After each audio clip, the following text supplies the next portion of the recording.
والله بێگومان هەر لە تەواوی کەرنەڤاڵەکان و ئەو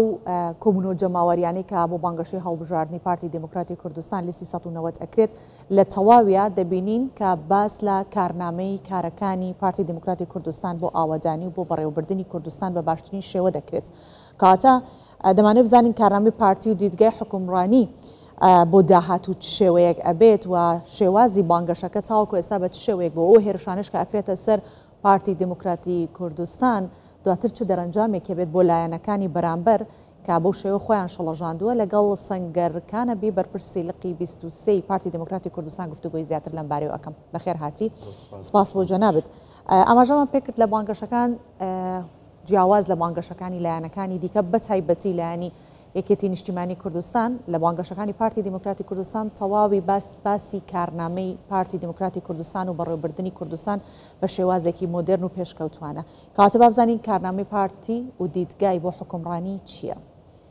زۆر سپاس و ڕۆژتان باش سەرەتا لەوە دەست پێ دەکەم هەر لە دەستپێکی هەڵمەتی بانگەشەی هەڵبژاردنەکانی خولی شەشەمی پەرلەمانی کوردستان جەنابی سەرۆک بارزانی ئامۆژگاری ئەوەی کردین کە پێویستە کادیرانی پارتی بانگەشەکارانی پارتی دەنجیان بەرز نەکەن ئاستی قسەکردنیان بەرز بکەن بۆیە هەر لەو ڕۆژەوە تەواوی هەواڵان و کەوادیرانی پارتی دموکراتی کوردستان بە شێوەیەکی زۆر نەرمونیان و زۆر مەدەنیانە و لە ئاست قۆناغەکە و سەردەمەکەدا دەستیان بە هەڵمەتی بانگەشەی هەڵبژاردن کردووە بۆ پارتی دموکراتی کوردستان و پارتی دموکراتی کوردستان ئەو هێزەیە کە ڕۆژانێک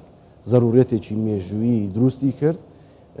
و ئەو ضرورەتە مێژوویە بەردەوام بوو پارتی دموکراتی کوردستان حزبی دوێنێ و ئەوڕۆ و بەرنامە و پرۆگرامی هەیە بۆ ئایندە پارتی حزبی استراتیژیەتە لە هەرێمی کوردستان. باشە بەڕێز سەنگەر بەڕێوەبردننی بانگەشەکانی هەڵبژاردن تا چەند کاریگەری لەسەر دەرونی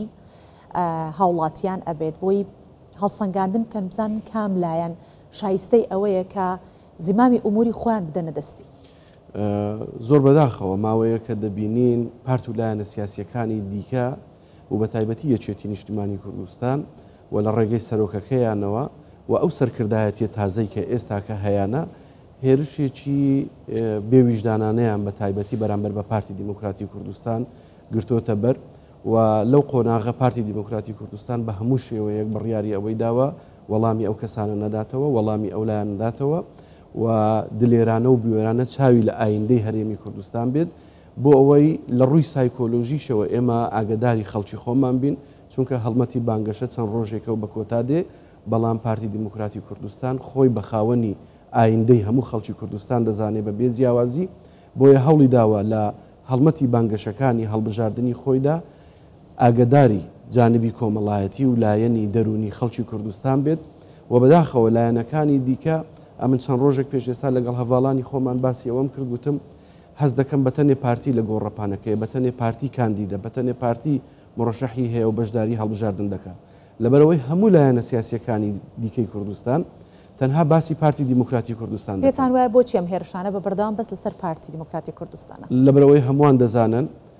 هەر کاتێک کوردستان بەهێز بێت پارتی دموکراتی کوردستان بەهێز بێت کوردستان بەهێزە لەبەرەوەی دەزانن مەلەفی سیاسی خەڵکی کوردستان مەلەفی ئایندەی خەڵکی کوردستان لە بەردەستی پارتی دموکراتی کوردستان و لە لای جەنابی سەرۆک بارزانیە بۆیە ئەو هێرشانە هەم بۆ سەر پارتی دموکراتی کوردستان هەم بۆ سەر حکوومەتی هەرێمی کوردستان بە تایبەتی کابینەی نوێیەمی حکوومەتی هەرێمی کوردستان بە سەرۆکایەتی ڕێزدار کاک مەسرور بارزانی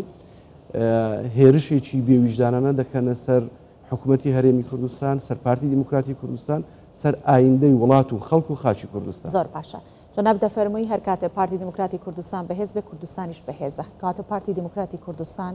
چۆن توانیوێتی و چۆنیش ئەتوانێت قەوارەی هەرێمی کوردستان بپارێزێت هەم لە دەستی ناوخۆیی کە چاڵساغن بۆ دەستی دەرەکیەکان هەم لە دەستی دەرەکی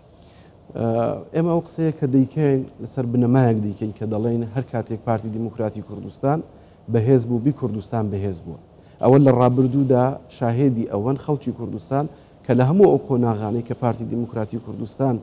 لە بەهێزبووندا بێت ئاستی خەڵکی کوردستان و بژێوی ژیانی خەڵکی کوردستان و تەنانەت ئارامی و ئازادی و پێکەوە ژیان لە هەرێمی کوردستان چەندە لە قۆناغێکی جیاوازدا بووە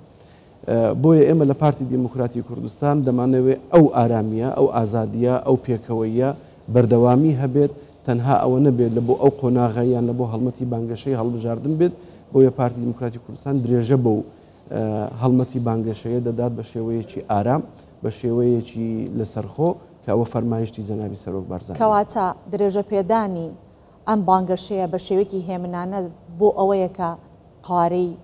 هەرێمی کوردستان پارێزراو بێت واتە ئامانجی پارتی سیرکردنی ئەم لاولانیە کە چ ژاوەژاوێک هەیە ئامانجێکی هەیە پاراستنی قواری هەرێمی کوردستانە ئێمە دەزانین بە تایبەتی لە ساڵی 2014 هەر ئەو کەسانەی کە ئێستاکە بانگەشە دەکەن بۆ خەڵکی کوردستان هەر سەرکردە سیاسیەکانی ئەوان بوون چوونە بەغدا و ڕێنیشاندن و دەستگیرۆیی